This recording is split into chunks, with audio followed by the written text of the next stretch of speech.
How to speak English like native speakers. Hello everyone! In this video, we will talk about how to speak English like native speaker. Before that, let me introduce ourselves. We are from English Study Program from Universitas Indonesia, batch 2017. My name is Raissa. My name is Nadia. I'm Alifya. My name is Sabila. And let's get into the video. In order to help you to pronounce the words correctly and naturally, we already have included some of the contents in the video. They are Linking R or linking R, intrusive R or intrusive R, silent K or silent K, silent W or silent W, elision and assimilation. You may not know what these terms are, but maybe you actually have used it before. And it is not actually that important to know about the terms. At least you know about what the terms mean. But you can always use them to look it up more for further reading. Okay, so Alif, did you watch the royal wedding yesterday? Yes, I did watch it. How do you think about that? Well, it wasn't as luxurious like the previous wedding, but I think it's just fine.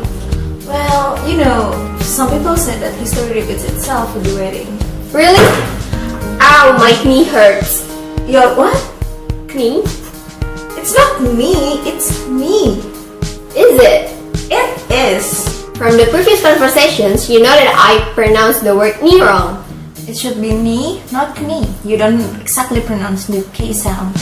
And the purpose of this video to make you guys know how to pronounce the words like native speaker. Well, let's just begin the lesson.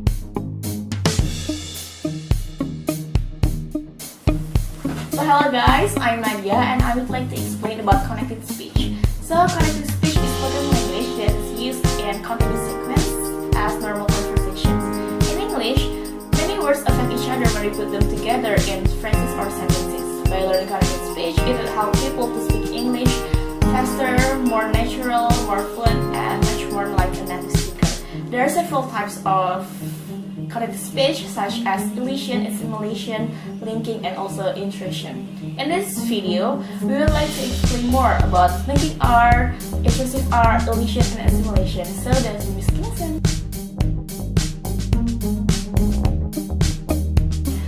Hello everyone, my name is Sabila and today I will give you the first lesson about the silent letters. So, what is silent letters? Silent letters are letters that are in the words but they are not pronounced when we say the word. Many people who learn about English might wonder about why there are so many words like this in English. Well, the answer to that is because the pronunciation of English has gone through many changes. From the Old English to the Middle English and then to the modern English that we know today. In the past, English used to have quite a few more of consonant cluster than it does now. Today, English uses only about 40 consonant clusters, and if you don't know about what consonant cluster is a group of consonants with no vowels between them.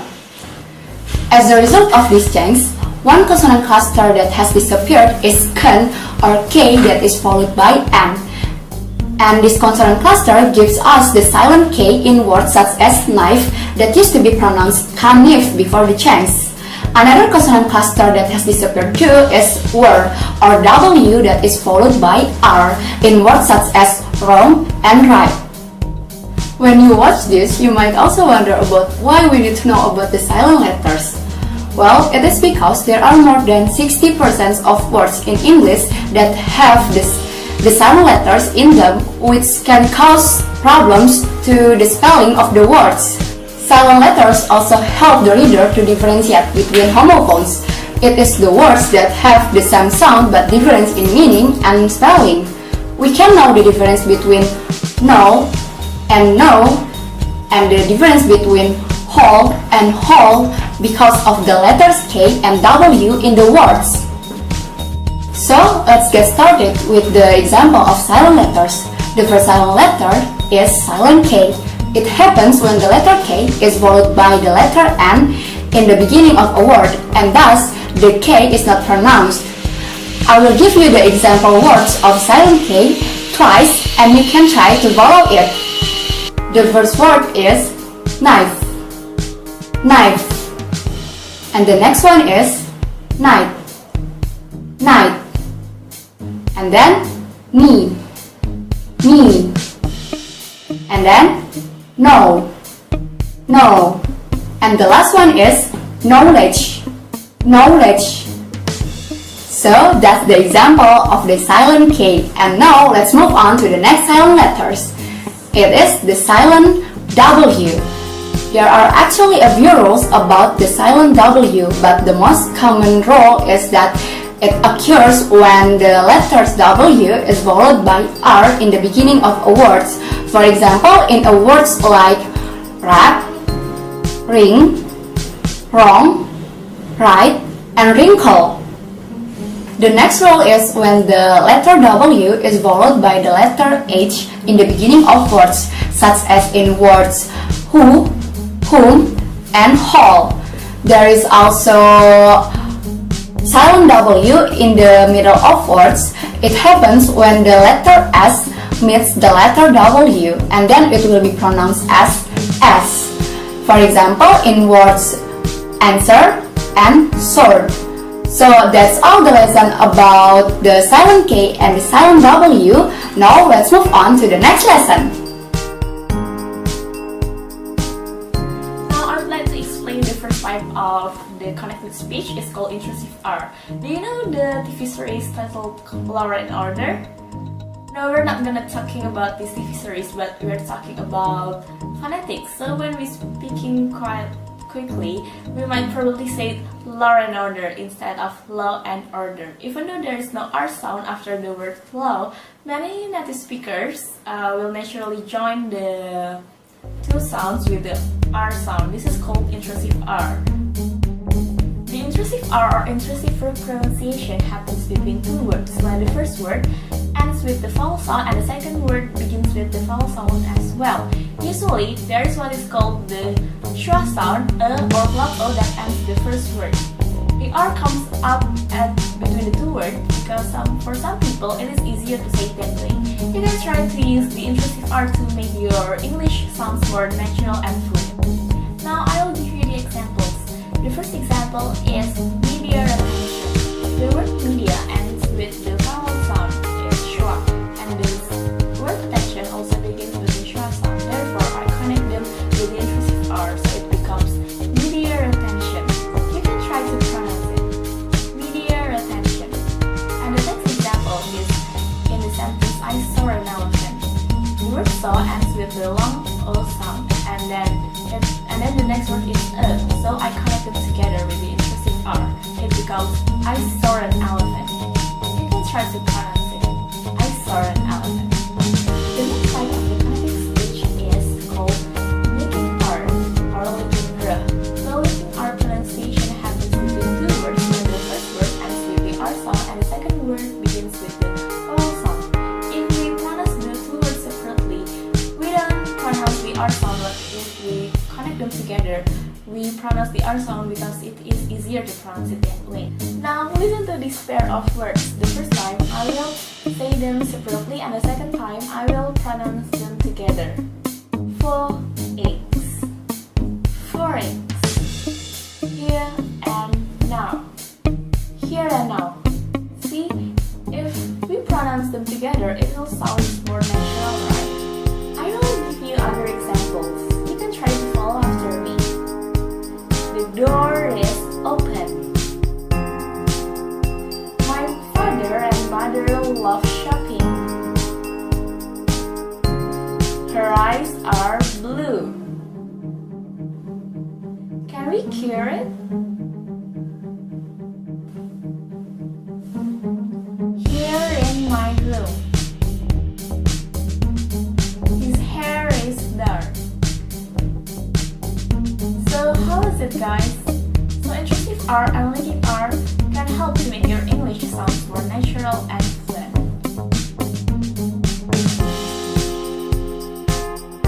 Hello, my name is Raissa and I would like to explain about assimilation. Assimilation is a common phonological process in which one sound becomes more like nearby sound. Assimilation can happen in words or between words. and it occurs normally in normal speech and becomes more apparent in rapid speech. There are two kinds of assimilation in phonology. The first one is regressive assimilation and the second one is progressive assimilation. But despite of its name, regressive assimilation occurs when the last sound of a word becomes more like the next sound of the next word. And vice versa, progressive assimilation occurs when the first sound of a word becomes more like the last sound of the previous word. So in short, regressive assimilation is like from right to left and progressive assimilation is left to right. For regressive assimilation, we have some examples here. The first example is good night. In rapid speech, it is pronounced as good night. The D sound become like the N sound in night. So it sounds like good night instead of good night. Other examples are good boy and good girl. In rapid speech, they are pronounced as good girl and good boy. The D sound becomes the B sound in good boy and the G sound in girl. So it's like good boy and good girl. Some examples in progressive assimilation happens when an SH sound meets a S sound. So it's like British citizen, but in rapid speech, it is pronounced like British citizen. The same like rush suddenly, it sounds like rush suddenly in rapid speech.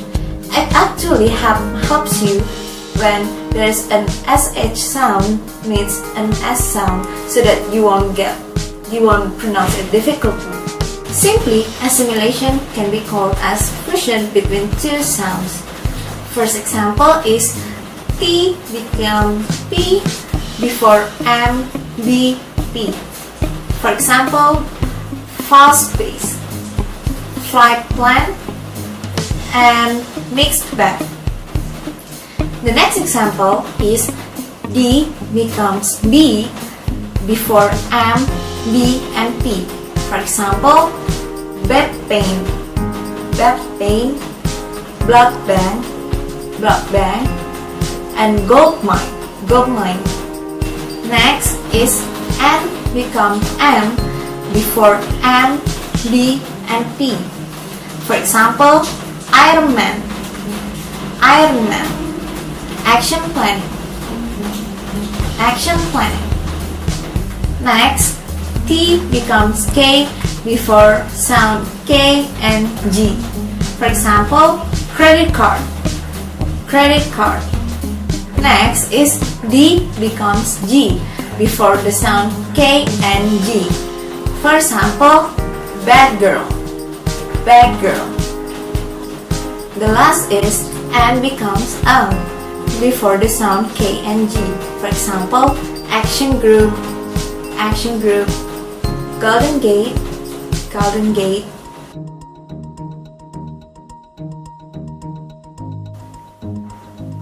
Hello everyone, I'm Alifya and I'm here to tell you guys about elision. Elision is the omitations of sounds, syllables, and words in speech. It is done to make the language easier and faster to pronounce. In the classroom, elision is an important area in listening skills, as learners often unable to hear related words, especially if they have little contact with native speakers. Elision is typical of rapid casual speech. Producing elision is something foreign learners do not have to learn to do, but it is important for them to be aware when native speakers of English talk to each other. A quiet number of phonemes may be expected to be pronounced, but actually it is not. Now it's time for the examples. Who loves ice cream? Me! It's actually an aligned word. Ice cream stands for ice cream. It's a cream that is ice. But because it's hard to pronounce, the E was elided. That's why, ice cream! Do you know other examples of elision? No, I didn't know. Yeah, that's right. I do know. It stands for I don't know. But the narrator says I do know.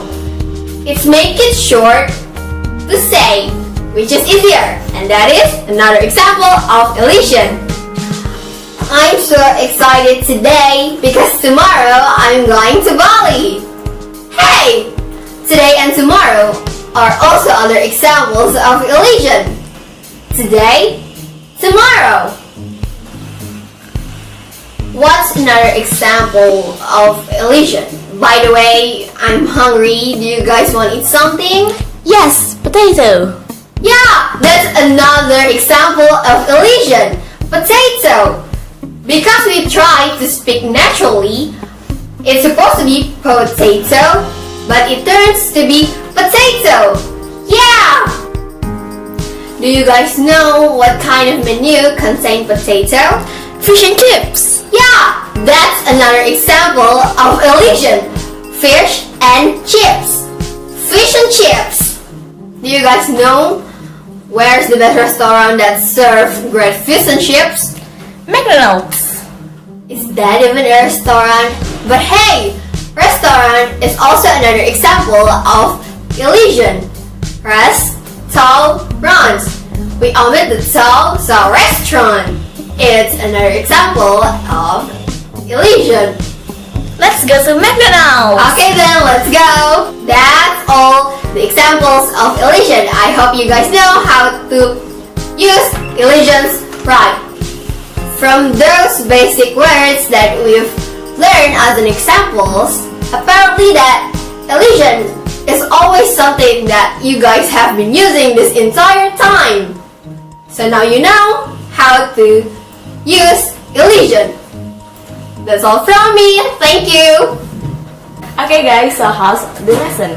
So from this video, you can know that there are some techniques that you can use to improve your English and make your English sounds more natural and fluent, just like native speakers do. You can try to practice your intrusive R, linking R, elision, and assimilation. But you have to remember, for the silent k and silent w, or silent k and silent w, you have to pronounce the words correctly without the sound of k and w, or k and w. Because if you pronounce the words wrong, then people might don't get what you want to say. Also, it will also sound weird if you say kni instead of ni and right instead of right. So, to sound more fluent in English, you don't have to force the accent, but you can try to correct your pronunciation. It will be good to you if you know about intrusive R, linking R, elision, and assimilation, because it could also help you to improve your listening skill. The most important thing is that you always try to learn and improve your English so that you can talk English clearly. It is impossible to sound like a native speaker in an instant, and it also takes time to be fluent in English. So don't be afraid of making mistakes when you are speaking English. One thing for sure that you have to always remember is that never stop learning English. So that's all. Thank you for watching this video. Bye bye. Thank you.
It's writing, not writing.